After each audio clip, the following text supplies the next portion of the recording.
Hello, hello, and welcome back to Dishonored. When we left off, we just laid down to sleep in our new home with the Resistance. In our little bedroom in the attic. But something doesn't quite feel right here.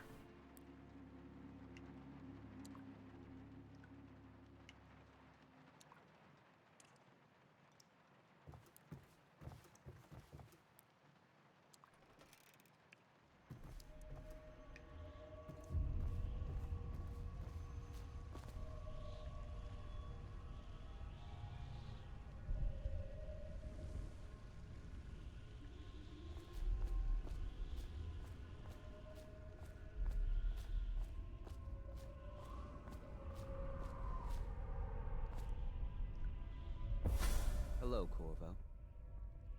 Your life has taken a turn, has it not? The Empress is dead. Her precious daughter Emily is lost somewhere in the city, and you will play a pivotal role in the days to come. For this, I have chosen you and drawn you into the void. I am the outsider, and this is my mark. There are forces in the world and beyond the world, great forces that men call magic. And now, these forces will serve your will. Use this newfound power, my gift to you. Come find me. So that was the Outsider, a dark god of this world. And he's given me magic, like what the assassins were using. You cannot save her. You cannot save her. You cannot save her.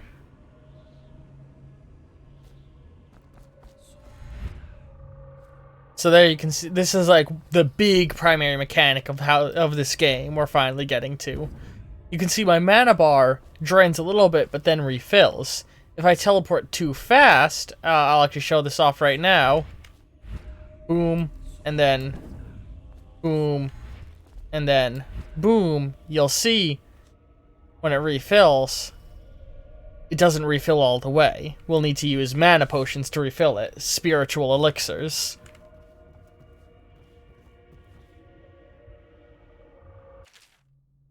Corvo, I'm very sad. They say that you're dead like Mother, but I'm going to put this note in a bottle and throw it into the river because I do not believe them. Living here is very strange. I do not like it. So please come for me if you can. I will find you. And I will kill you. Alright. All the whales. I like the way the void looks in this game. They change its style a little bit in the future games. And here it is. Piero's Spiritual Remedy. That is how you refill mana. The fucking spy master dick. So, hang on. That's one of the bridges of the city. That's the fucking rich person part of Dunwall. We are around... Hang on. Am I looking at this the right way around? Yeah. This is the rich part of town. Right there is supposed to be where the fucking cat... Oh, no, I am looking at this upside down, aren't I? Yeah. That's the flooded district. So we're right around here, and that's the capital. Everything's a little out of place here. It's not exactly how it's supposed to look. But it's a little bit of a map, and here's a map of the Isles. So we're right there, Dunwall. And that's the Southern Isle, our neighbors, and, you know, that's the southern border of our island. Anyway. Look at that. All the freeze frames of the chaos going on in the city. Moments in time. Dark moments in time.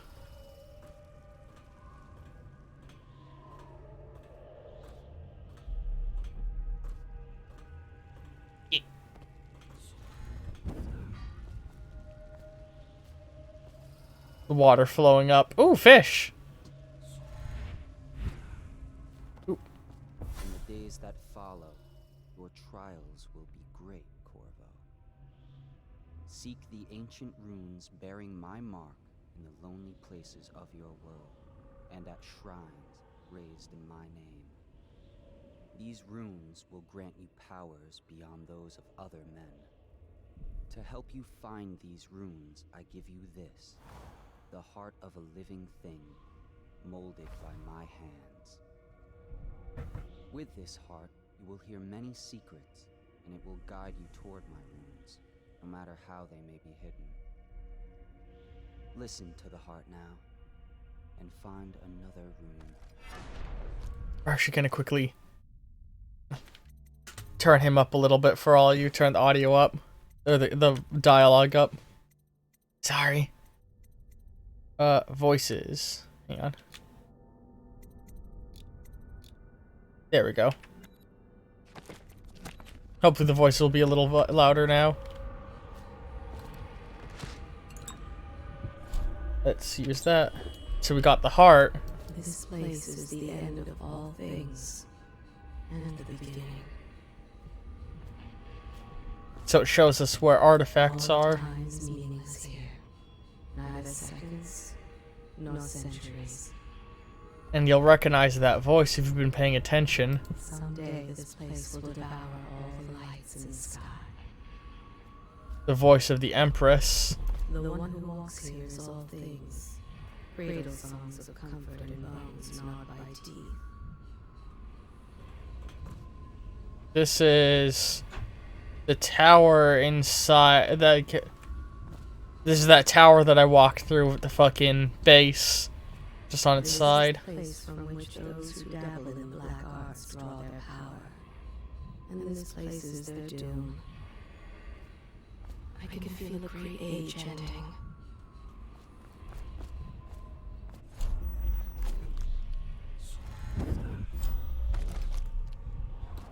I don't know if you can take these out with you. This place is the end of all things, and the beginning. Okay, we've gotten all the things she says.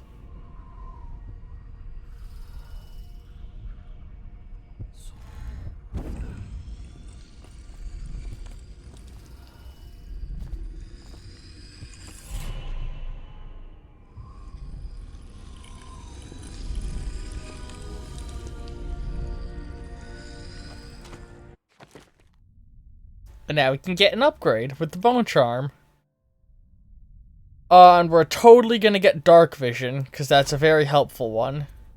And so real quick, we'll look at dark vision 1, or level 1. See in the dark, and see living beings through walls. Includes their field of vision, representations of sound, and representations of sound that you make are also visible. And then this one is rapid forward movement for a short distance. Let's get this. How you use what I have given you falls upon you, as it has to the others before you.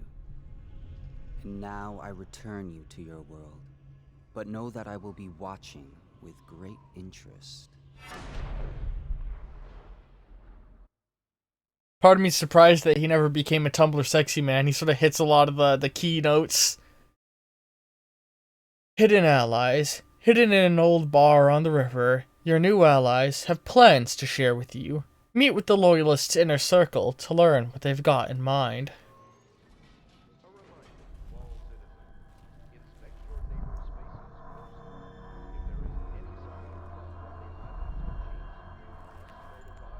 So, I have the special edition. This is all of the different pre-order bonuses you got depending on where you pre-ordered it from. I'm not going to take any of these because I feel they're good if you're wanting to have a fun run of the game, but it's too much to give you early on. That being said, I will read the books. Rumors and oh my god, I just realized how loud that is. Hang on.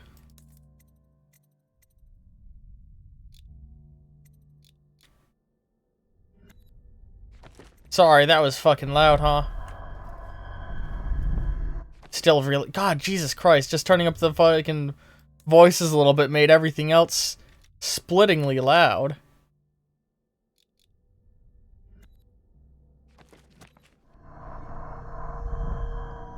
God, still?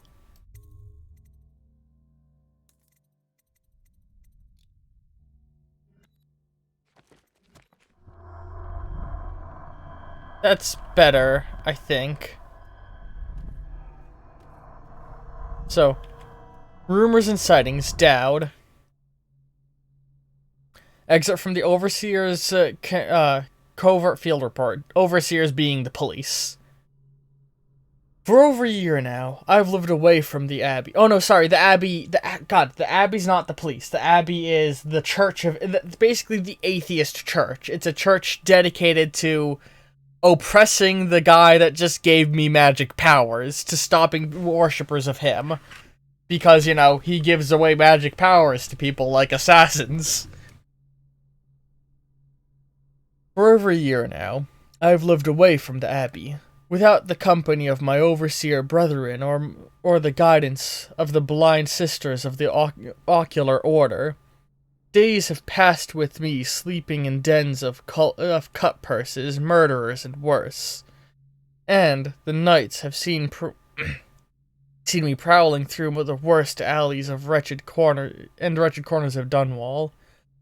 I have taken my meals with killers. At times, I have ventured beyond the city walls, meeting in forgotten graveyards and outlying ruins frequented by those of ill manners. Or ill means.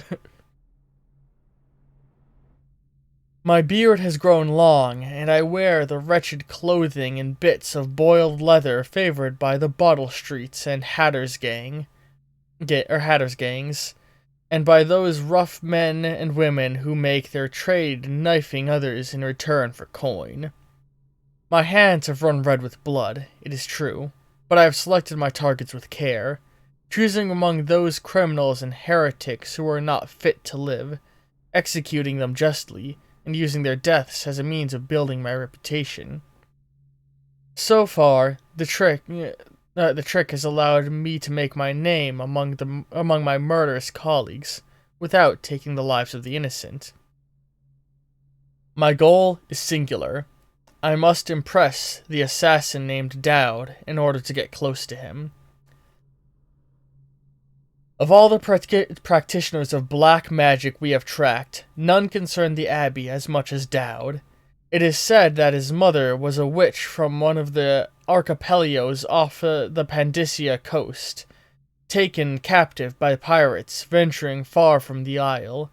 According to legend, by the time the ship returned, the captain was dead and the witch controlled the crew, with Dowd still a shadow in her belly. Pandysia, for context, is the wild continent, an untamed land far off. The earliest stories tell of a gang killer without mercy, moving among the shopkeepers and city watch officers of Dunwall like a reaper through wheat. Then, a period of silence followed.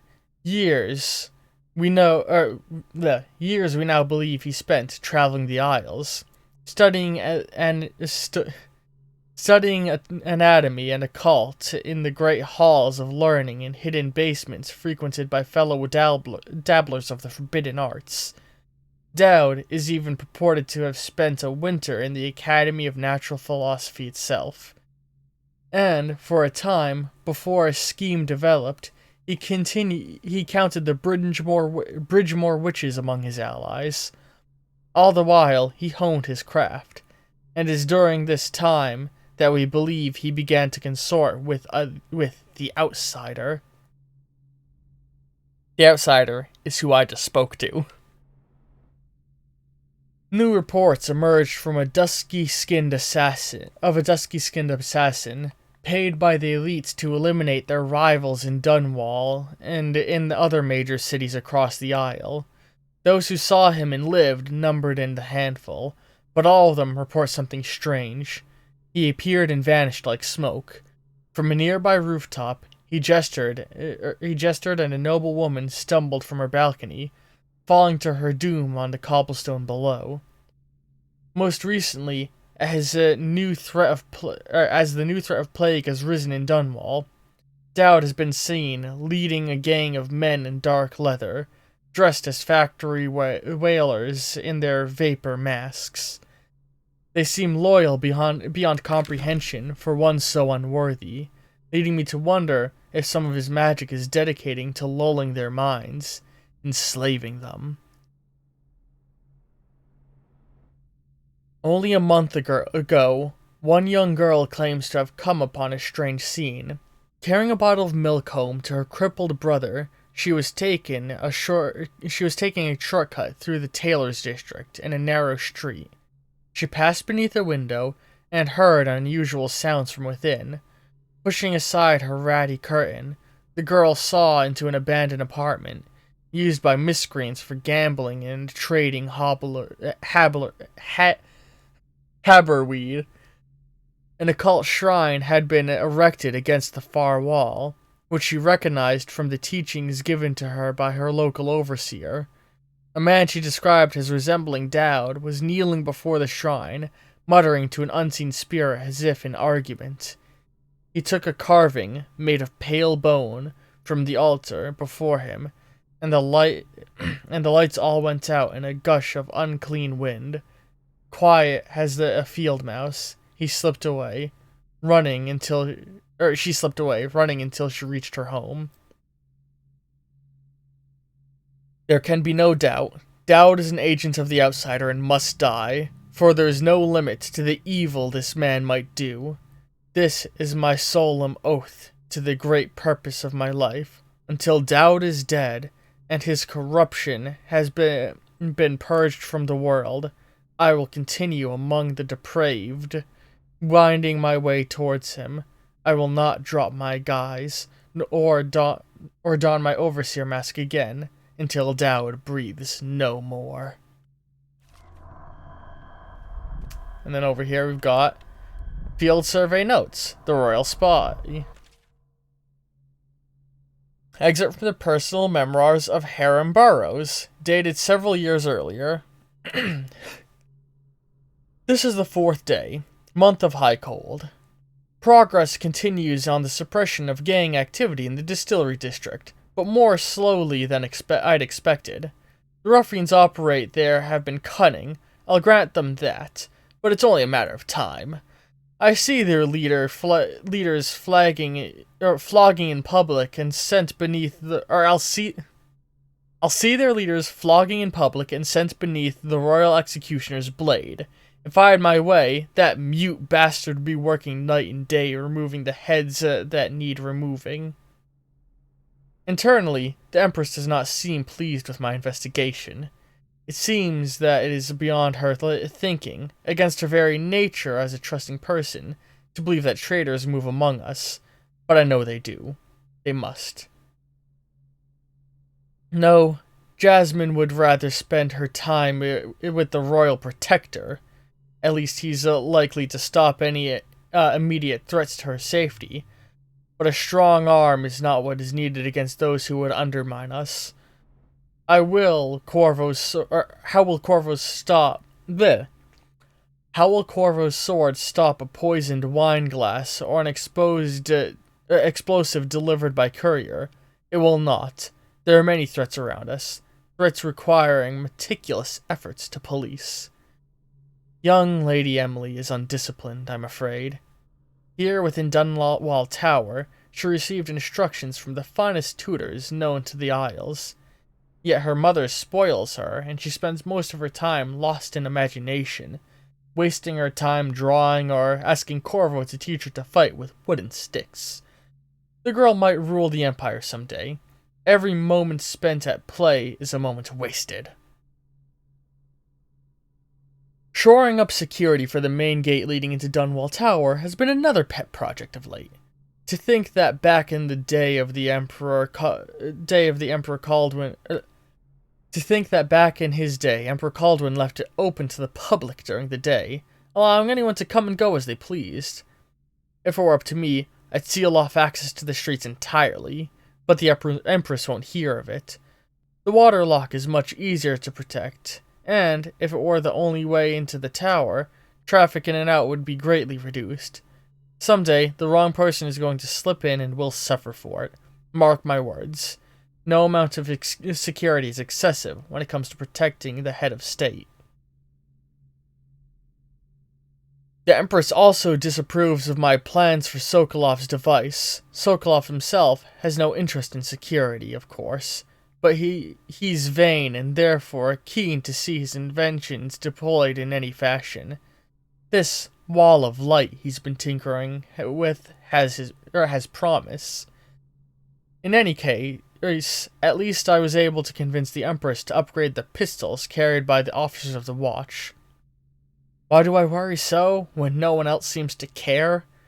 If I ever fall asleep, will it all sink into the ocean? Will the rough things clamber over the walls and fill themselves on our flesh? This is what I see in some dreams several times each month. If only I had more say in things, more authority, I could protect us all. Perhaps I have been working too hard. Dinner and an evening of conversation with a certain lady of refinement might be in order. Perhaps somewhere nice in the estate district. I believe the spy master is the fucking guy who arranged the assassination. Was he? He was one of the guys talking to me in the interrogation area. Early life and criminal records. Slackjaw. Excerpt from a series of letters sent by a member of the Bottle Street Gang. You want the chinwag on Slackjaw? What he was like when he was young, before he got his name? Oh, he's got a cool head now, but it weren't always like that in the days before he was boss of the Bottle Street Gang. But I'm gonna mention, all of these books pertain to important characters in the story, so it isn't just like pointless lore. Time was, young Slackjaw wasn't such a reasonable man. Like most of us, he grew up in the streets, running with a pack of ragamuffins, and avoiding the low punch in whatever he needed. Sorry, I read that wrong. Running with a pack of ruffians, or ragamuffins, and avoiding the law, punching whatever he needed. Dark-haired and dark-eyed, smoking a pipe by the age of 10, for them born into the brothels or coming from the orphanages, it was either gang or working with the mudlark, and no one wants that. Some got pressed into the Navy or put down in the mines, run by the Pendleton or Boyle families. As hard as it was on the streets, as hungry as we got, at least we was free. By the time we weren't little uns anymore, Slackjaw was one to watch, usually calling the shots when we took down the farmer's cart or sidewalk street vendor. He'd come up with a plan, give everyone some part to play, and decide on the split. Most of us just went along, because we learned fast that we made out better like that. More food, more coin. Plus, none of us wanted to deal with Slackjaw when he was in a rage. Oh man, this one's long. He worked on a couple of big jobs with Black Sally across town, and that was enough to get the attention of the other bosses. He wasn't just a street kid anymore. Now, he was an up-and-comer, which meant trouble. Another guy who fancied himself as such was Mike the Fish, who was working his way up running the protection racket among the factory women. One fine evening, we're all talking in a Bowdy show, or taking in a Bowdy show in the theater house. Sorry. I'm stumbling on my words. Mike the Fish and his law are there, in the cheap seats too, just down the aisle from us. Mike gets a wild idea. He wasn't big on planning, and throws a heavy ceramic spittoon at Slackjaw, hits him square in the face and breaks his jaw. We look to see if there's gonna be a blood brawl, but Slackjaw just points at the door and we all leave, with Mike laughing at our backs. Waking up the next day without telling us why, Slackjaw motions for all of us to follow. He still can't say a word. So we just come along. So we stop at the dock and Slackjaw pays coin for it, a heavy chain covered in hooks. It's for fishing in the deep, something you'd attach to a long line off the side of a ship. It's about 4 feet, made of thick links, and there are shark hooks coming off it at different angles. Slackjaw's got the thing wrapped around his left arm, dangling at his side. Not sure how he knew where Mike the fish was staying, but when he reached the girl's house, Slackjaw throws a bottle through the window, just like that. Excuse me. Almost noon. There's a bunch of screaming inside, and Mike pokes his head out, looking wide-eyed and baffled. When he sees Slackjaw out in the street, a look comes over his face that still gives me the willies. Pure murder. Mike comes out the side door, bellowing like a blood ox, holding a cleaver, heading straight for Slackjaw. When they come together in the street, Slackjaw spins and the shark hook bites deep into Mike's arm and shoulder. He screams, but Slackjaw holds on to the chain. He's standing there, with his jaw broken, clenched tight, with the chain wrapped around his left arm, hooks sunk deep into Mike the fish, just nipping him as fast as he can. Mike couldn't fight very well. No, that is knifing. Just knifing him as fast as he can. Mike couldn't fight very well. Hooked like that and using his left hand. But he was a big guy, and it took a lot of stabbing before he went to his knees. Everyone was cheering at first. But then we all went quiet. It just kept going and going. Until finally, it was just Mike the fish, blubbering and crying like a baby, and the sound of Slackjaw's knife. When it was over, and here's the brilliant part, Slackjaw took a note and stuck it to Mike's face with a nail. It just said, "If you want a job, come to Bottle Street." Slackjaw didn't talk right for a couple months, but word spread fast. By the end of the year, we had a sizable gang going. He sent out letters to the other bosses, telling them that if he was running a brand new crew over on Bottle Street. Most of them laughed or beat up the guys who delivered the letters. Green-Eyed Trish even came back missing a thumb, but apparently Slackjaw was expecting that kind of reaction and had a backup plan. A week later, 4 of the bosses were dead. Seemed like a series of unfortunate events, but everyone knew better. One shot dead by the watch while standing in the middle of a meat market. Another slipping and falling into the water, out cold. One of the older bosses found in bed with his belly open wide and a Tivian pear stuffed in his mouth. Still not sure what that meant. And Sheila Bransworth was found bubbling in a cauldron of hot wax. Slackjaw sent out another set of letters, offers to the underbosses, telling them they'd be treated fair as peers, and even sent Green-Eyed Trish with one of the letters. All of the underbosses accepted. After spilling the guts of his main competitors, Slackjaw went for stabilizing his business, real neat-like, calling in favors, smoothing things over, giving everyone a little bit of corn or drink as a bonus, showing what he could be like as a boss, so everything got quiet, which always makes the boys of the City Watch nervous, of course. Word went out amongst the Royal Spy Master's snitches, the responsible citizens group they called themselves, telling everyone working in the shop or sweeping off the front steps of their homes to keep a watchful eye out for Slackjaw and his men, trying to suss out what they were up to and what had just happened. But Slackjaw ain't stupid. He greased a few palms amongst the shopkeepers and the watch too, telling them that he was in town to stay and that things would be run properly from now on, without so much blood. He was finally a real boss, ready to settle into the business of moving whiskey, running the house fights, and offering up ladies and gentlemen of the night, if you take my meaning. Then the plague came. At first, it seemed like a good thing. A few people got sick, and everyone wanted to buy those potions from Sokolov and Pierro. Health elixir, or a spiritual remedy, they call them. Slackjaw told me he saw an opportunity. We already had an old whiskey factory and a still, where we would water the stuff down and sell it at a discount. Doing the same with Sokolov's elixir was a smart plan. Pretty soon, everyone in the slums was sick and business was good. But after a while, there were so many people down at the plague that everyone got scared. Everyone started acting real nasty and everything fell apart. When people can't work, they don't have coin for elixir, watered down or pure.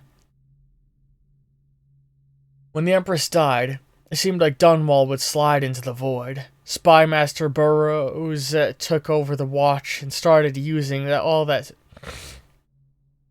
new Sokolov technology.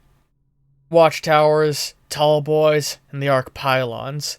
They put up a wall of light across the Clavering Boulevard and cracked down hard. But Slackjaw surprised us again. Instead of leaving town on a boat bound for Morlaix or one of the other isles, he stayed and kept it all together. We get as much elixir to fight off the plague as the city watch, and their taxes on rations, and that's kept us alive so far. So yeah, that one's got a wolf, the Spymaster has a rat, and the Dowd one has a fish. We've got one more book to read. We're going to make this episode a little bit longer and read that last book, and next time we'll progress. The Journal of Granny Rags. Excerpt from the Ramblings of a Street Denizen. Of course I'll tell you, dearie. I won't keep any secrets from you in the end. All the dreary days of my life are like the windows of a house. From the kitchen I can see out into the gardens where the leaves and stalks are brown and bug-eaten. You can see a little lump of dirt where something was wrapped in a blanket and laid to rest along the rows of twisting vines. The front room looks out onto the street, where the neighbors are all setting fire to their homes, barricading themselves inside, warm and snug, dearie. Don't forget about the bedroom either. It sees into the dreary alley, where hooligans are playing a game with an old man. The first two are hitting him with sticks, and the girl with them is kicking his dry old ribs. Oh, to have those bones, to boil them in a pot. No one lives in my house anymore, dearie. No one you'd want to meet. When I lived there with my husband, we were fine, fine people. Ver more, everyone would say. Your house is grand as Boyle Manor. Better even. Your dinners are lavish, your parties are the best. When that young Sokolov came to paint my portrait, I was nearly still in my prime. Radiant, he said. And he was just barely a man, so young. Painting all the best people across the land. Everyone wanted a portrait by his hand. All my friends. I was the only one, dearie.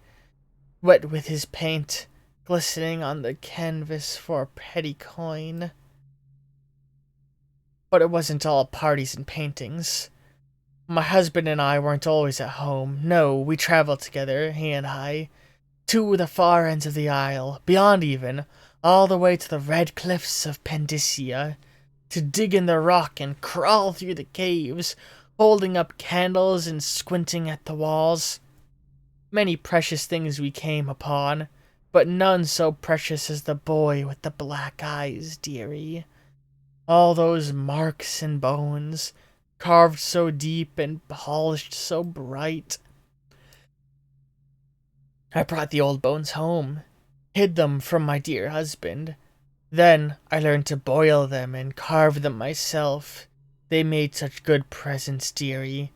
The little mute boy took them home. He loved them so. All the time he came back with new bones for me, holding them up so I could see it in his eyes. Even though his tongue was still. Granny, his eyes would say to me, Carve these bones for me. Make me another present. And he went so far, all the way to Dunwall Tower, the royal headsman himself now, my loyal little mute boy and his shiny sword. Oh my god, the Executioner. I don't think I've ever read these books in any of my playthroughs. Better bones were what I needed, you see. Better bones to carve and polish, scrape and gleam. My dear old husband was always tired. I made him soup, and then he was sick. Better bones was all. For my little mute boy, carved in the name of the one with the black eyes. And after my husband was gone, given away as birthday gifts, I didn't want to live there anymore. So now I'm old, and don't have money to give my many to give my presents to. It's sifting through the garbage for granny rags, and feeding the little birdies that gather at my feet. No one wants to have tea, dearie, especially those rude louts on the bottle street. Slackjaw and his boys, always meddling with an old woman, just trying to make her way. In the end, we'll be together with him, you and me, in the dreary night, with the stars above and below, and always the one with the black eyes, dearie.